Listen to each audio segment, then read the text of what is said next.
Hey everybody, it's B-Man X45, and I'm going to come at you with a review of the new Black Widow movie. Me and the missus went to see it last night in theaters.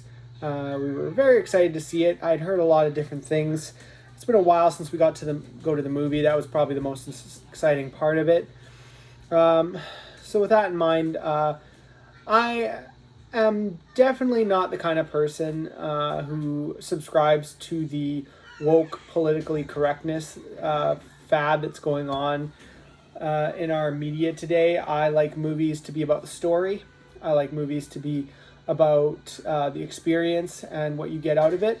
A lot of movies I can enjoy in theaters just simply due to the experiences that you get, like the special effects, the action, the music. I can get into all that stuff. So generally when I go to a movie, I enjoy it very well. It's after the movie when I come home and I think about what did I learn, what did this, do to the overall story, especially with a movie such as Black Widow, where it's part of a huger expanded universe that's being created by Disney and Marvel. So very much so, I think that this movie was ill-timed.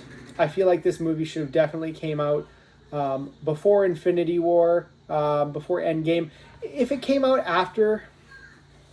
come out after Infinity War, it wouldn't have been too bad. But the fact that it came out after Endgame and after we've seen, spoilers, Black Widow die in the Endgame movie, it's like the Solo movie, right? You saw Han Solo die in Episode 7, and you didn't really care about his young kid story at that point. You'd seen the end of him. And that's the thing. It's better to do a movie before the character's life has run its course. Yeah, you can have the old version of the character still alive, and then it's still okay to have that that younger character do things. But as soon as the character dies, you've exhausted their story, and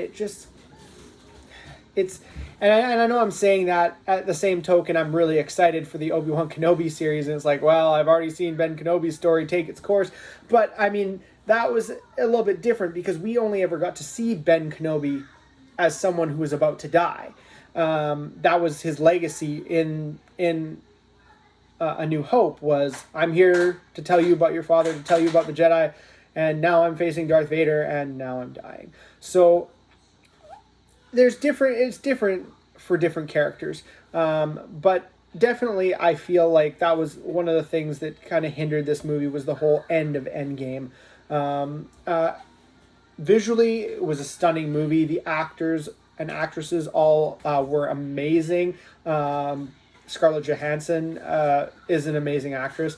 I really enjoyed the actress who played her sister. Very, very good. Funny, just a delight. I think what people have been saying, that she might replace her as the Black Widow in future Avenger movies. I wouldn't mind seeing that. I think she did a great job. I do subscribe to a little bit of the political stuff that's going on in the world, so I know a little bit of the background of certain themes that were focused on in this movie. Those weren't super important to me.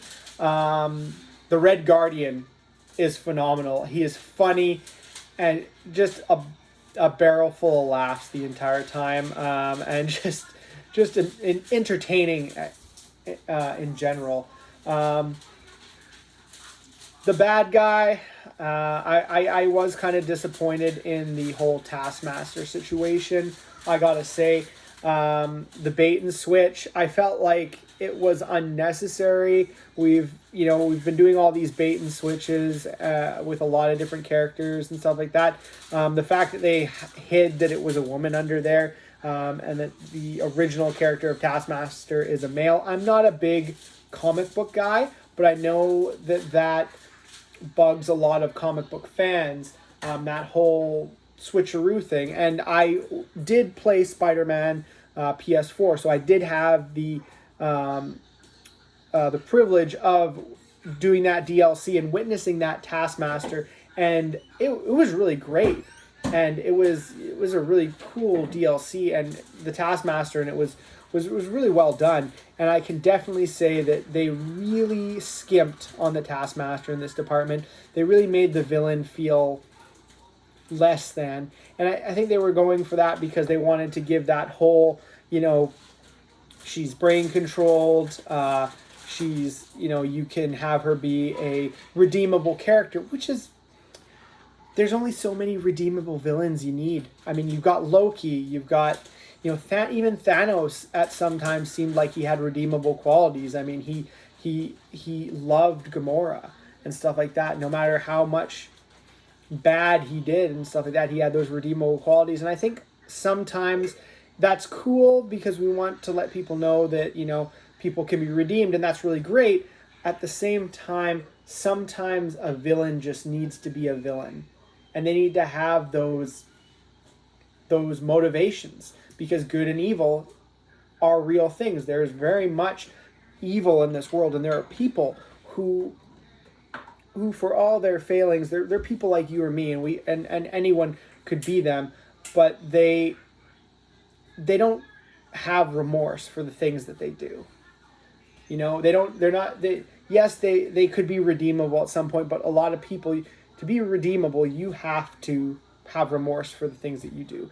And there's people in the world that don't. So having that villain, that redeemable villain all the time isn't a necessary part. I think it really takes away from the Taskmaster story, and I think it was generally not a good move. I think you wanted to see a kick-ass villain go up against Black Widow and have kind of an epic battle, and really what you had this kind of, oh well, she's not really even a villain, she's being controlled and she's got to free her and stuff like that. Oh, and there's the bad guy, and he's just a fat chubby tool that basically uses all these brainwashed women to get whatever he wants because he can't do anything himself. And it's like, yeah, there's villains out there like that, but I mean, a lot of the time those guys don't get that far. It's the stronger villains that, you had your Loki, you had your Thanos, you had many other villains. The villain from Thor Dark World 2, he very imposing and, not afraid to get into a fight and stuff like that. So, I mean, I definitely think that this was a little lax in the whole villain department. I think John Walker made a better villain in Falcon and the Winter Soldier than Taskmaster did in the Black Widow movie. So, if that gives you any insight to that. Overall, I enjoyed the movie. I enjoyed it. I did not enjoy it as much as I enjoyed other Avengers movie. I'm kind of sad that they didn't do a better job with how long they had to plan and to really execute this. Again, COVID happened and they had to get pushed back. And I really feel like when you're given extra time to do something and then it underperforms still, I feel like you're not really working for it, and that kind of is a letdown, really. An example is the Game of Thrones Season 8, which a lot of people did not enjoy, myself included. I really didn't enjoy the very end of it. I watched the whole thing through. I knew what the leaks were, and I said, no, it can't be that bad, and then they executed it, and it was worse. It was worse in execution than hearing it in rumor, and I didn't expect it to be like that. So I definitely understand where things can get disappointing. But the thing with that is they had 2 years to craft that story. 2 years and 6 episodes, where regularly they had 1 year and they had 10 episodes. So they were doing less work. In theory, I know the episodes were longer. They were like an hour and a half long compared to an hour. But still, they were doing less work, more time, 2 years instead of 1, and they managed to create more subpar product than they had in previous seasons. So, to me, the Black Widow movie had a lot of great things in it. The humor is always great with the Marvel. And I enjoy humor, even in superhero movies. I enjoy the humor because superheroes can be humorous. You got Deadpool, Flash, Barry Allen is humorous all the time. I don't know. I feel like I wanted more. I wanted the movie sooner. Like I said, I wanted it before she passed away and stuff like that. I do like, there were some really great things. The hidden scene at the end with the sister. I really do like the character. I don't know her name. The gal who was in Seinfeld. I kind of like her character, but at the same time, it's just weird for me to see her in anything else but that role in Seinfeld. I'm like, this is like, she's a serious role. She's obviously someone who might be like a serious bad guy or something like that, like a Phil Coulson for like some shadow organization.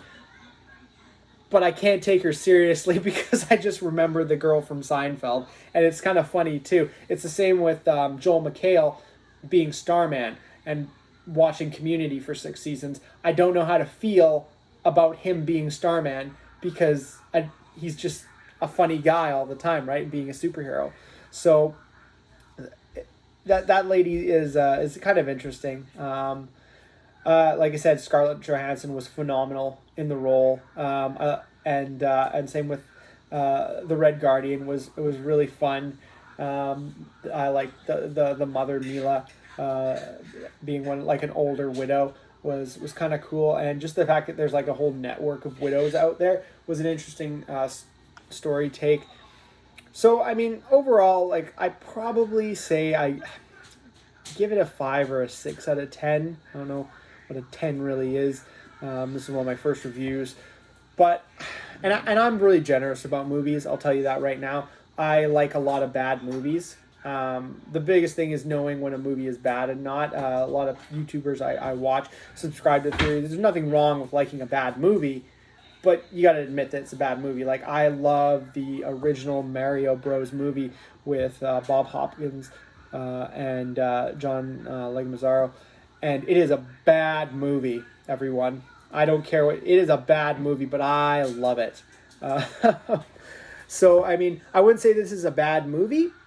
I wouldn't say it's a good movie or even a great movie. I'd say it's a fun time and an interesting story piece. I definitely feel like they could have crafted a better story. They had a lot of opportunity to. I wouldn't say that it is woke either, which is a great thing because I don't like to go see woke movies.